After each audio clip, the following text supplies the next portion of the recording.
Hi, I'm Kirby Allison, and I'm very excited to welcome Bespoke shoemaker Francis Waplinger here into the studio.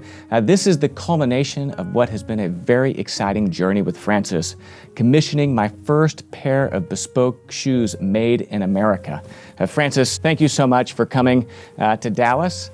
And this is exciting to reach the climax, if you will, of what has been probably a 12 to 18 month journey of having my first bespoke American-made shoes. And I have to say, it's very exciting to have reached this moment. The bespoke process is a process, and it's a process that shouldn't be rushed because every single step of the way is really what gives that final product its absolute integrity. And of course, anything that's made by hand shouldn't be rushed. And so it has been a journey. We've documented it here on this YouTube channel. For everyone watching, you can go back and check those videos. But this is the moment where, you know, what an incredible example of quality craftsmanship and tradition is seen for the first time. Well, thank you very much. Thank you for having me down here in Dallas. And I'm excited to, show you the shoes. Well, I'm excited to see the shoes. And one of the things I've always appreciated about you, Francis, is you're a part of this new generation of extremely talented bespoke artisans that we see, really kind of resurrecting themselves in America. I think, for the most part, we've lost the bespoke tradition in this country. In the 20s, 30s, the 40s, even the 50s, there was a very rich, industry, if you can call it that, of bespoke suit makers, bespoke shoemakers, but that's largely been lost to industrialization. But we see a young generation getting back into the trade, and that's very exciting. Yeah, well, I'm excited to be part of that generation, and it's fantastic to have someone like yourself who takes an interest in all the up-and-coming makers. It's essential to support the trade, right? Because what you guys are doing is ultimately a product of passion.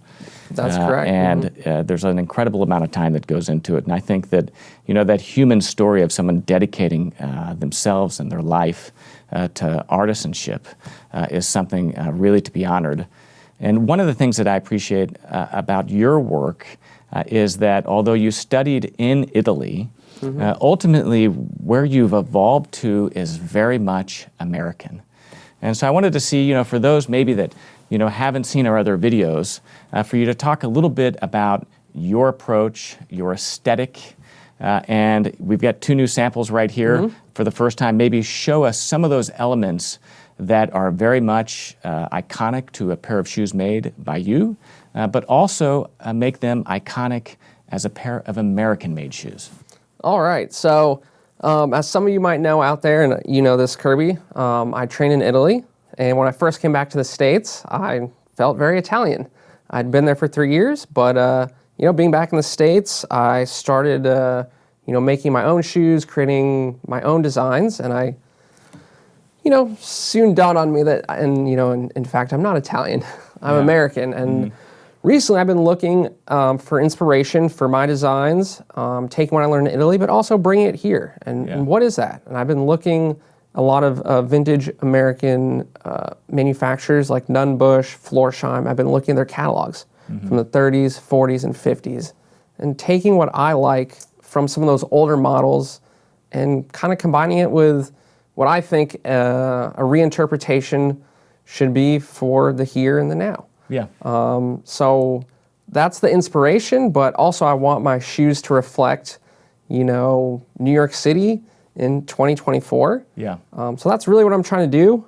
Some of the features here on my shoes, it's going to be a little bit of a shorter last. I'm going for a round toe. Okay. It's very common, in a lot of American designs, it's more rounded toe. Yeah. It's a beautiful, nice round toe shape. Thank you. But one of the things I also see here is a very prominent edge. Yes. And the fudging, again, a very prominent kind of fudging that gives visual texture to this. So you speak a little bit about Florsheim. That was one of those characteristics of a Florsheim shoe that was very iconic of that era. Yeah, so, it kind of started when I was making. I always kind of left a little bit of a larger edge. And then, I started looking at these vintage shoes, like you mentioned with Florsheim, and I was like, you know what? Like, that's kind of, a vintage thing I can do that I kind of enjoy doing as well. So that one came a little more naturally. I was kind of doing it like that, and I kind of went with it to emphasize that, refine it so it's not too big. Yeah. You need to find the balance, but it's also, might be a little bit more pronounced than some other makers. Yeah, absolutely. And that's one of the things that I think has been interesting about your journey. I mean, we first met and first started filming probably whenever you were just getting started. And there's very much been an evolution to your aesthetic, as you have progressed, really not only exploring, but now really kind of settling in on what is a very distinct and very much an identifiable and unique aesthetic, which I think that this shoe right here, really well illustrates. Well, thank you, and I'm trying to embrace that process as a maker and designer. It is a process. When I first was starting, I just kind of was, I guess, so to speak, throwing designs, on last and seeing what I liked, and I really try to embrace that process, but also have maybe a little more purposeful about some of the current design elements. Yeah. The welting, the edge, even kind of the metal aglets I've been putting on, just for a little bit of that vintage feel. But at first I maybe felt a little unsure, but once I embraced that process, I think it's kind of been very enjoyable. Well, it seems very authentic to you. I mean, I mean, you're dressed in a beautiful suit, right, with a nice vintage shirt. Yes. I mean, this is how you dress. Yes. Right, and I would imagine that you probably, and let me know if I'm wrong, have an affinity to that kind of era where you would have seen shoes like this, because New York and America, for that matter, in the 40s and kind of leading up to World War II, and then even post World War II, was a very well dressed place where you saw men dressing in suits and ties, wearing hats, and wearing nice shoes. And Florsheim, what are they called? The Florsheim, the really famous. There's the Imperials, which is kind of like a long wing. Double-soled, like long wing? Or? Yeah, they have the Imperials. Some of them have double sole, some don't. But that's kind of, right now, that's like very popular. You'll see a lot of vintage ones of that being resold. But that's what I think of whenever I think of that era.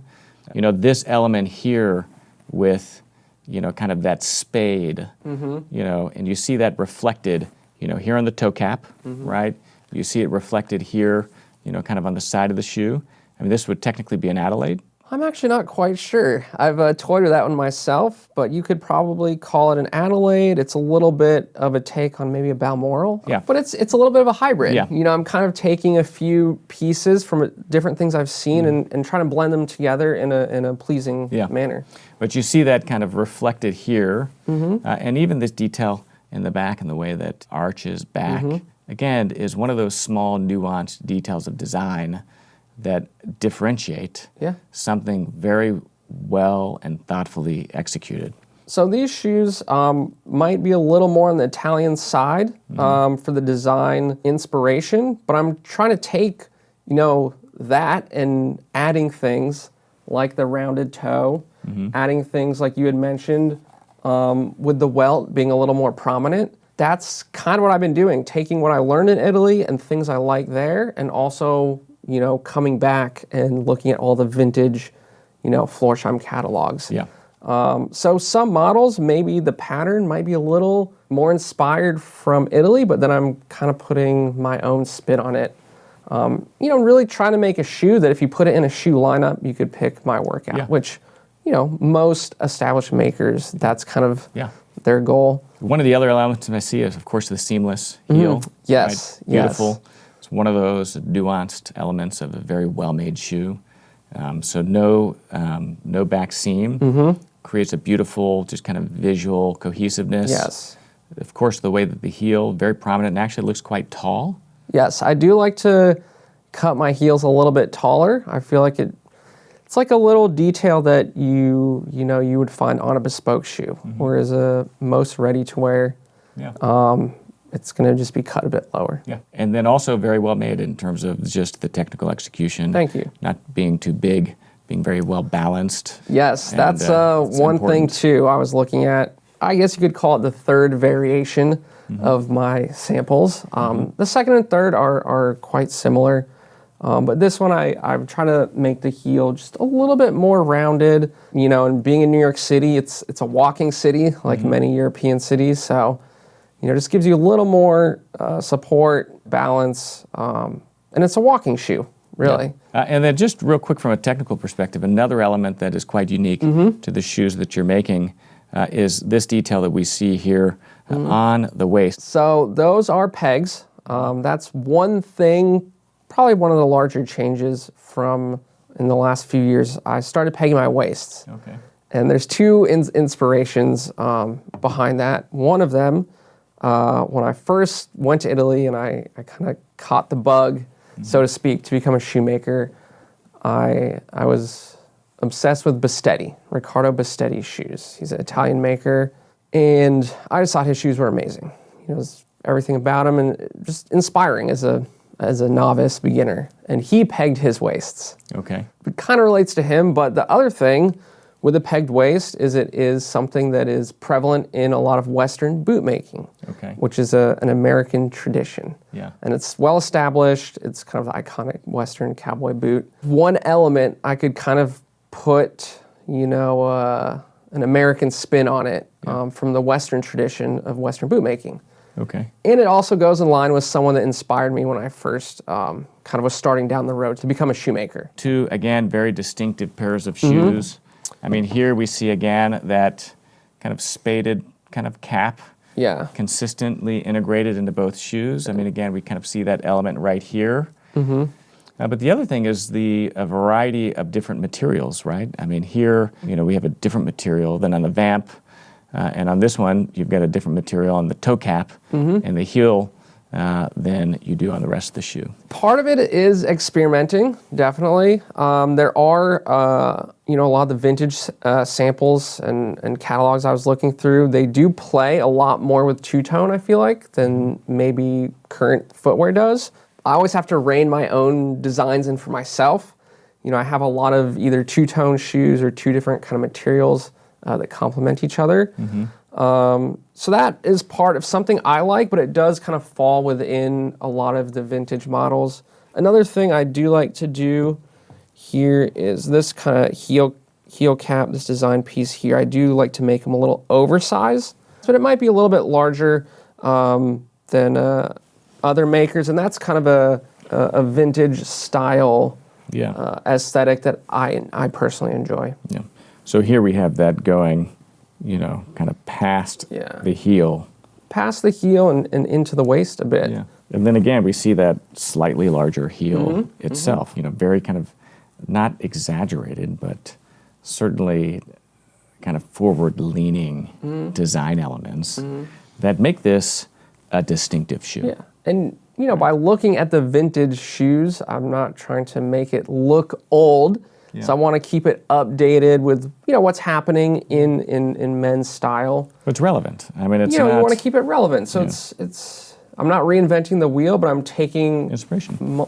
Exactly. Yeah. Exactly. No, I mean, I think that, you know, look, you've done a great job at that. It's one of the things that I think first drew me towards you was that it was very clear that, you know, you were informed kind of in tradition and in, you know, kind of history, but not merely trying to just reproduce something that was done 50 years ago.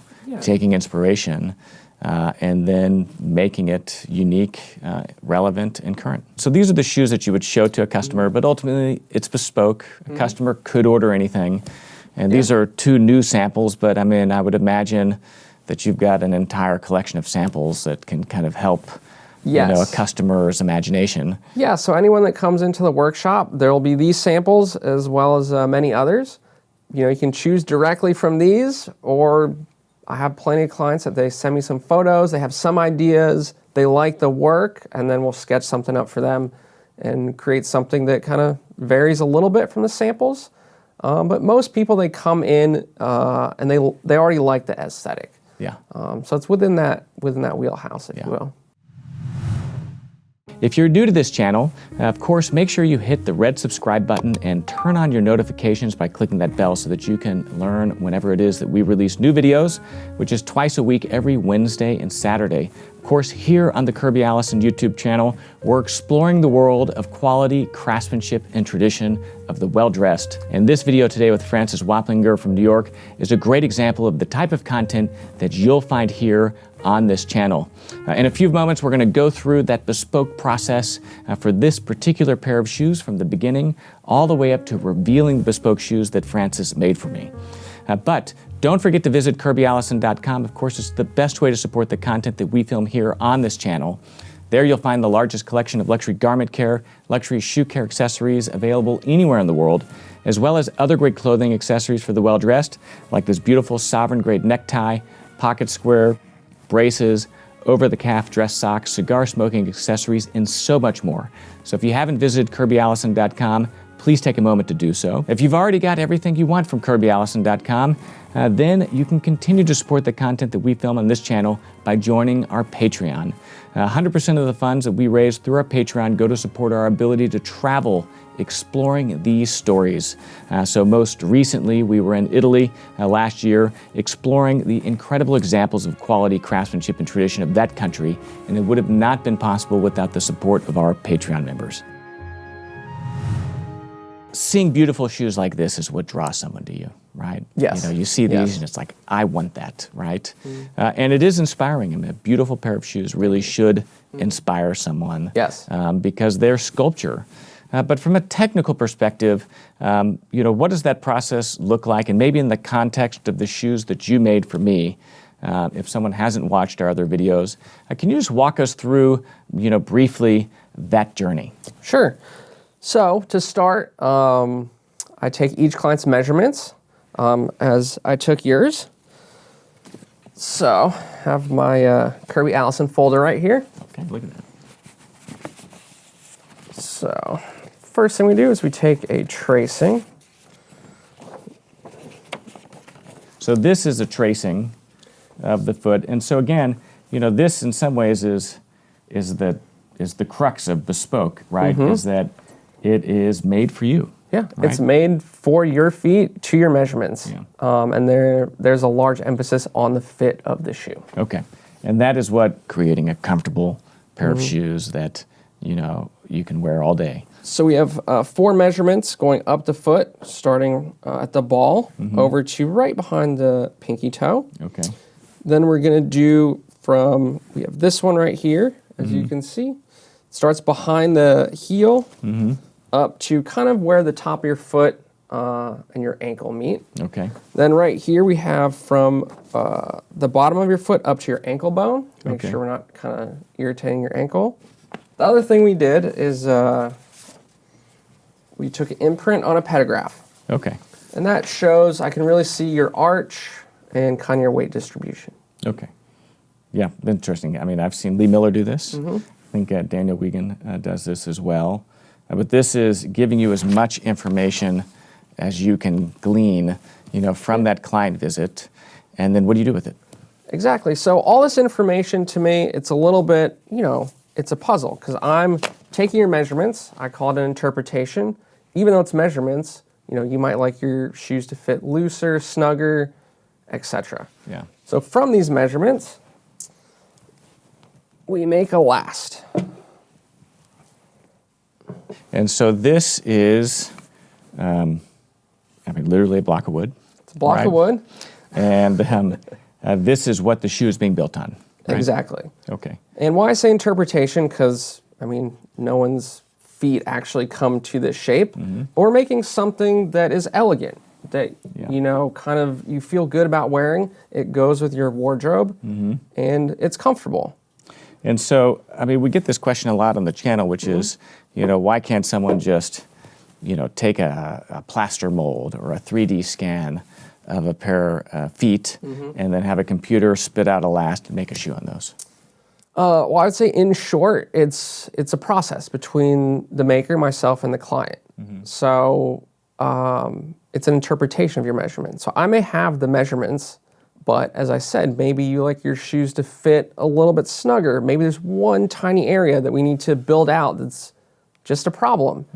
And then how I operate too is I really like to get fitting shoes on the client's feet. Okay. And just seeing how the shoe and the leather interacts with how you walk. Okay. Another variable is the type of leather. Okay. If I'm doing a soft suede, the shoe could be maybe a little snugger in certain areas, whereas a box calf, it's a little more rigid. Yeah. That also kind of changes kind of your Yeah. perception of how the shoe feels on your feet. Yeah. And so that's what these are. Pair of trial Yes. shoes, right? These are mine, Those are yours? right? And so this would have been made on the last, right? It's not the same color leather Okay. as but you ordered darker brown, but it's the same type. So it is a box calf. Okay. So it should have a similar feel, and it is the same pattern. Okay. There are some decorative elements we added to the uppers for the final pair. But in short, I like to get a realistic feel, Yeah. create the shoe as close as I can without the same amount of labor. Yeah. So you can give me accurate feedback on Yeah. how it feels on your feet. And so that's validating the fit, right? And again, I mean, it's a three-dimensional sculpture, Yes. right? So, it's not as simple as just making the measurements. No. And one of the other things that, that I see with bespoke shoemaking is that there is, in many ways, this kind of creative tension between making a very well-fitting and comfortable pair of shoes and making a beautiful pair of shoes. Because at the end of the day, what the customer wants is the best of both worlds. Yes. And, depending on the shape of the feet, that can be more difficult than not. Yes, and I would say in your case, you can see on these lasts, we didn't have to, make too many adjustments. There's nothing here that kind of stands out as extreme, in the shape of your feet. But yes, I've had a number of clients where they have kind of a narrow heel, and their forefoot is quite wide. Yeah. So the adjustments here, we built this up with some leather. You need a little more space on top of your toes. So these are just build-ups here. And then I believe I did sand a little bit down here after we did the first fitting. Yeah. So you're starting with the last, a block of wood that is larger than the ultimate shape that you're going to end up at. And then you're primarily filing down. So I start kind of with a basic form here, and then from there I check it against your measurements and make the adjustments. And it's either building up, like you can see here, where that's pretty obvious. And then in some areas, right here, it looks like I took that back down after we did the fittings. The goal is to not make a pair of shoes that look like feet, but to make a beautiful, elegant pair of well-fitting shoes, and that's that creative tension because, we've all seen barefoot shoes.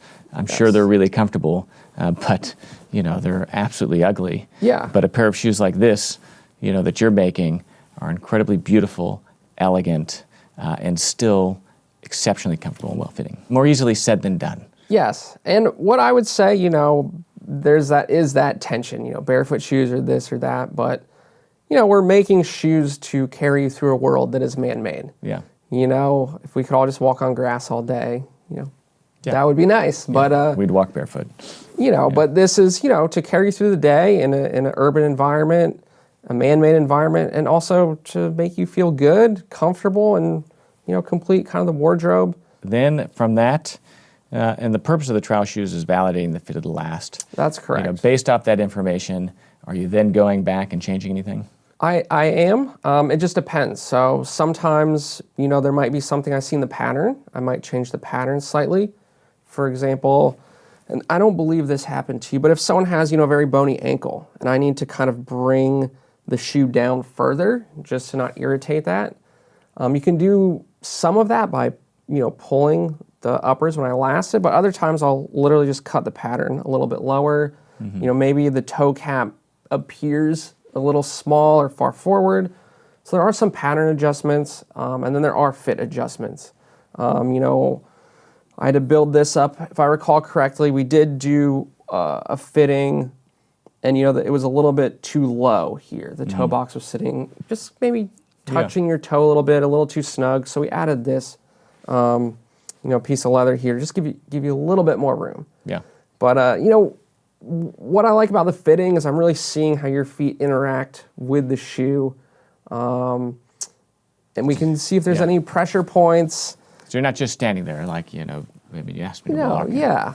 Like I had you walk around. I'm asking you questions too, and I think that can be the most difficult part. Is I know how I like my shoes to fit and what I think a good fit is, but you're not me, and you're the one that's going to be wearing this pair of shoes. Yeah. So I need to listen to you, and is this part a little bit too tight, or is it like really pinching your foot? And you'll try to communicate with me. It's a smidge too tight, or whoa, like this really needs an adjustment. So it's definitely a process, and I'm trying to, read each client. And the fitting shoe gives me, it's a trial shoe. So it gives me a chance to make something that we can check and alter if necessary. Okay. Well, I guess, that brings us to, the reason we're here, which are to see these shoes. So these are the shoes. So let's see. All right, here we are. So let's start with one of the shoes. Look at that. Beautiful. Wow. There you are, Kirby. And again, I'm seeing all those elements that we discussed, right? Nice, beautiful round toe, maybe slightly shorter than some of my, shoes from London, and yeah, nice high heel. We've got the pegging right here, beautiful, beautiful inking on the outsole. These are gorgeous. Wow, this is very exciting. Thank you. Well, we kept it classic, for the first pair, which wise decision. Yeah. So I'm happy you like how they look. Well, can I try them on? Definitely. Exciting. And these shoe trees, you're delivering all your shoes with shoe trees, right? Yes. So are those? Yes. Are they fully lasted, or are they kind of a stock? They're semi-lasted, I would call that. It's to your measurements, to your size, but that's one area where it's a bit limiting, being in the States. And yep, the laces will be a little bit difficult the first few times. These are waxed cotton. It's Cordo hide. Oh, look at that. That's interesting. So I see on the interior sock, you're actually kind of writing an ink pen. So this is Francis Waplinger, made just for you. Handmade for Kirby Allison. So a little personal touch. And is that with all your shoes? Yep, that's with all the shoes. All right. So get that shoehorn out for you. Like my new socks. These are from Mesha Shed Rouge. Bespoke socks with my KMA monogram on it. They look really nice. So these are silk, 100% silk, and it is a basically thin knit. I was going to say I can almost see right through them. Yeah. Perfect for a little bit summer. transparent, perfect for summer. All right, moment of truth. Oh, perfect. One of the things I love about a bespoke pair of shoes is that initial kind of rush of air. Yes. Right? A sign that they are meant for your feet.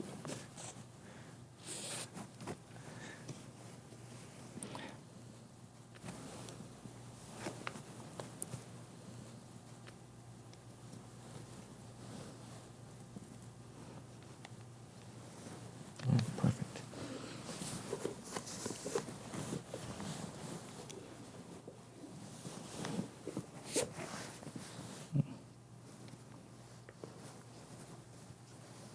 Yeah, wow. Look at those. Stand up and...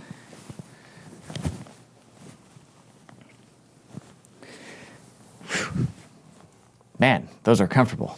Excellent. I mean, they look fantastic. We'll go, walk in them soon, but they fit beautifully. Again, those hallmarks of a bespoke pair of shoes where they fit snug, not tight, but you're not swimming around in them. And I find that, whenever it comes to most ready-to-wear shoes, people have just normalized that most shoes are fit too large. Yeah. Like if you're swimming around, or if you need a pair of, smart wool ski socks, like the shoes don't fit. Yeah. And these, they fit great in the heel, right? I'm wiggling. You can see the shoe moving with me wiggling my toes, which means that they're tight enough that I'm not just swimming around all over the place. Yeah, it's finding that balance. It's always challenging. You want the toes to move a little bit, but not swimming. There's certain key areas. You don't want your heel kind of falling out of the back. So it's finding that balance, holding your foot in place, supporting it, but not crushing it. Yeah, absolutely. And then for me, I have a little bit of a high instep right here and a prominent bone. It's one of the things that with a pair of ready-to-wear shoes really can become very uncomfortable if it's too tight. And here, again, you're building into the room so that isn't something that is creating uncomfortable pressure. Exactly. And that's something, too, that, is an issue specifically for you and that one spot. And most people, they will have some area when they get a ready-to-wear shoe that's always drives them crazy. Wow. These really are nice, I have to say. Thank you. Outdone yourself on these, Francis. Thank you very much. This is, the joy of the bespoke process is, the journey and ending up with a pair of absolutely beautiful shoes like these. But then also knowing that they're made for you by someone is, to me, almost even better than the product themselves. Looking at them on the feet, you can see just a very balanced aesthetic, right? They're not exaggerated, and although, your shoes are slightly shorter than, say, when compared to, say, a pair of Gaziano and Girlings, which are very elongated because of that very chiseled toe, which is the only way you can do that is by lengthening that toe box, whereas with the nice round toe, you can shorten that toe box. I'd say that, they're very visually balanced. There's a beautiful aesthetic to this. That's one of the things I've really been kind of focusing on the new patterns and getting familiar with, my own kind of house last that I make the samples on, finding that visual balance. The other thing is, too, I've been putting 6 eyelets in. Okay. That's kind of inspired by a lot of the vintage designs I've been looking at. But that's part of my progression as a maker as well, is creating a visual balance and a distinct style without, reinventing the wheel. These being handmade, they're not handmade for the sake of just making them by hand. It's not superficial embellishment, right? That handwork, fundamentally and ultimately has a purpose behind it, a pragmatic purpose. What is that and how would you describe it? So I'd say some of the handwork, it's a more robust, stronger shoe. It's meant to be repaired, but also some of it allows the shoe to really just mold to your foot, as it's all leather components. It's made by hand, so there might be, relative to, other companies, a certain amount of flexibility, where yes, the shoe is, made to your measurements, but as you wear it, parts of the shoe, like the all-leather insole, it will mold to your feet. So after you've worn them for a year, when you put your foot in the shoe, you can actually feel the little ridges, your toes and feet have worn in, which I really enjoy. Yeah. And it's very noticeable if you have a new pair, and then you put the pair you've worn, for a year on your feet. That's why they say a trusted old pair of shoes. Exactly. You can literally feel, where your feet sit in there. Yeah. But one thing, I always tell clients with a new pair and then at the fitting, is when you put them on, they will be a little bit stiff. Okay. And as you wear the shoe, the leather just softens up, molds to your foot. Certain areas, right across here, they got a lot of wear, flexing, that will soften up. And then one thing, before I started pegging all the waists, I would stitch it all the way back. And for me, it adds a little bit more rigidity in the waist, but I'm still using a leather shank. Okay. So I could still go through airport security without having to take my shoes off. Yes. Very important. Also everything in the shoe is not just natural leather, but the highest quality natural leather, how that makes a difference. Yeah, so with the high quality leathers, they help your foot breathe, essentially. So as you wear them throughout the day, if your foot gets sweaty, maybe in another shoe you'd kind of get fatigued.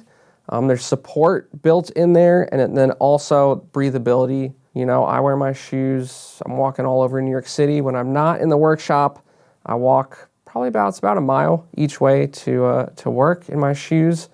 And in your dress shoes? Yeah. Yeah. I mean, they're meant to be worn. I think there's a very much, in some ways, a false perception out there amongst men that dress shoes are uncomfortable, right? And you've seen that impact several different things. So say, for instance, you see these shoes, these like dress sneakers, right? Oof. Where it's a dress shoe, but with a sneaker bottom. And the idea or kind of the marketing behind that is like, well, dress shoes, aren't comfortable. The outsoles, cause your feet to sweat, or this, that, and the other. And it's really not true. It's a product of the fact that in the commercialization and the industrialization of shoes and the complete collapse of quality, they're using leathers that are corrected grain or synthetic, right? Or it might be 100% leather, but the lining is synthetic, or the insole is fake, or it's very poorly tanned, and that effectively prevents the shoe from breathing and traps in that moisture because your feet perspire significantly throughout the day. And if the shoe is not able to, one, absorb it, but then also, release that moisture, then your feet get clammy and are uncomfortable. Exactly. And I would say one of the most obvious points that a lot of people would recognize is if you have a pair of shoes and they're just smelly. Yeah. This is a great point. I was having this conversation with someone earlier, so let's talk about that. Whether it's one of your parents, it's yourself, it's a dress shoe, it's a sneaker, but the shoe is stinky. It's stinky. And it's not that there's something wrong with you, it's that it's substandard materials, synthetic materials, artificial materials. So happy you said that. So right, and I'll give you that within the context of a pair of bespoke casuals that Dominic Casey made. Right, I've abused these shoes that it's almost unjust. Yes. Right, that I've worn them so much. I wear them on vacation with my kids. I've gone hiking with them, like literally. Yeah. And they're rubber soled, but bespoke shoes, right? Casuals, loafers. Sure. But they're bespoke, made by Dominic Casey. And I probably never wear them with socks, right? Ever. And the shoes do not smell one bit. Exactly. Right? And people will be like, oh gosh, if you wear your shoes without socks, don't they stink? And the reality is that they don't. I don't have a single pair of shoes in my closet that stink.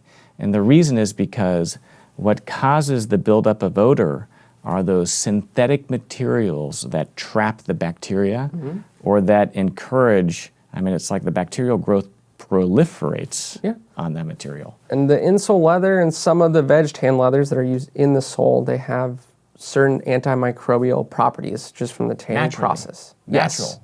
Yes. Antimicrobial properties. Yes. And then the other thing with a shoe like this is, out of the box, it's beautiful, but the more you wear it, the more attached you get to it. Yes. Whereas other shoes with low quality leather, the more you wear it, they kind of fall apart. They don't develop patina. No, they disintegrate, they fall apart. Yeah. So something like this, it's, you might love the shoe today, but my hope would be a year from now, you'd even love the shoe even more. Yeah. It's molded to your foot. It's developed that patina. Well, not just a year. Let's talk about 5 years. Exactly. Right? Exactly. Because a pair of shoes like this are made to last, to be completely honest, a lifetime, right? That sounds extreme and crazy. You're more likely to ruin your shoes, like for, scuffing them up or someone stepping on them or losing them, than the shoe is like this, made like this, to fall apart because of, the quality. And they're made to be resold. Exactly. Right? And so you can resole them because you've walked so much, you've worn through the outsole. But because of the way that they're hand welted, you retain that insole, so all that memory of your foot and that comfort you keep. Exactly. Put a new outsole on, and you've got another 100,000 miles. Exactly. Yeah. And, you've become so attached to them, it would be a crime to not resole them, to get rid of them. Well, it's one of the things about polishing a pair of shoes that I say is so important because, again, that process of polishing the shoes, a lot of people ask, like, well, which, color polish do I need to, exactly match, the finish of my shoes? And I think it's the wrong question because a pair of shoes should evolve over time. I would agree. And the polish is not going, and nor is it meant to, preserve the original, new, out-of-box look, unless it's a black pair of shoes. And so I think it's important for someone to be comfortable with the idea that the shoes will evolve a little bit, and that process is called patina. Yeah. And a metaphor to it is you're adding character to the shoes. The shoes will develop character, as you wear them. And are you going to be the same person in 5 years from now? No, you're developing. You're going to be building character. Yeah. Yes, you'll still be Kirby, but, you'll have all these great experiences. And similar with the shoes, you're bringing them with you, Yeah, well, speaking of journey. character, one day I think, next we're going to have to go for something slightly more adventurous. Okay. We can definitely do that. I'd say, I almost want to say surprise me, I mean, this is a beautiful pair of shoes, and I love the use of, I love pigskin, right? Because like pebble grain, it's an opportunity to keep something classic and conservative, yet still have visual texture. But I look at, this pair of shoes right here that, again, has the pebble grain, but also has this contrasting suede. I don't know, what would you see me in, Francis? Well, I was thinking maybe a little alligator, something like that. Okay. Because we could keep it all black. Or, I don't know, if you want to do a little two-tone, that could be fun as well. I don't know, but I think that the shoes fit exceptionally well. I mean, even having not, walked, down the street and back, I can feel it. And so we will do that. We'll do that for lunch. Take them out for a test run. But I think we've got to think about what the next pair is. And again, I really like where you're going, kind of with this evolution of your aesthetic, with, kind of your, in suit making, you'd call it the house cut. Yes. Right? But I don't know what the equivalent is in I just call it the house style. The house style. So. But I like these elements of kind of the spades, right, that, remind me of those old floor shines, and kind of this element on the cap. So I know that you're probably busy, and your wait list is probably at this point. What's the wait list for new clients? So right now it's 12 to 16 months, closer to 16 right now. And by 16 you really mean 18. Yeah. But I mean that's starting from scratch, measurements, lasts, trial shoes, and then finished shoes. But the beauty of bespoke shoes is once you've got your last nailed, so long as you're not changing the toe shape or going from a lace-up to a casual. Exactly. You don't have to go through that process. So for existing clients, what does that wait time drop down to? That's about 8 to 10 months right now. Yeah. So, it still is a process, but... yeah, well, you're still the one making it. I'm still making it. But, with each client that comes in, and you already know this from your experience, but I explain the process, and I think part of the fun part is kind of embracing that. Yeah. No, that's savoring, what it's all about. Savoring it. There we are. There you go. Yeah. I describe it, and and it is an expensive pair of shoes. I mean, what's your price point now? So current pricing, shoes start at $5,400. Yeah. So it's an investment, but the other virtue of that timeline is it's almost like there's a layaway program, right? So you put a deposit down, and every single time one sees you is to put a little bit more money towards that shoe. And by the end of 18 months, you have a pair of shoes that'll last you the rest of your lifetime. Exactly. Yeah, great. Hey, well, Francis, thank you so much. Thank you for coming into the office, and thank you for the incredible work on these shoes, and everything that you do, of course, for quality, craftsmanship, and tradition. So this is great. I've got a huge smile on my face, and I can't wait to wear these out to lunch with you. I'm glad to see the smile, Yeah. and thank you very much. Yeah, thank you.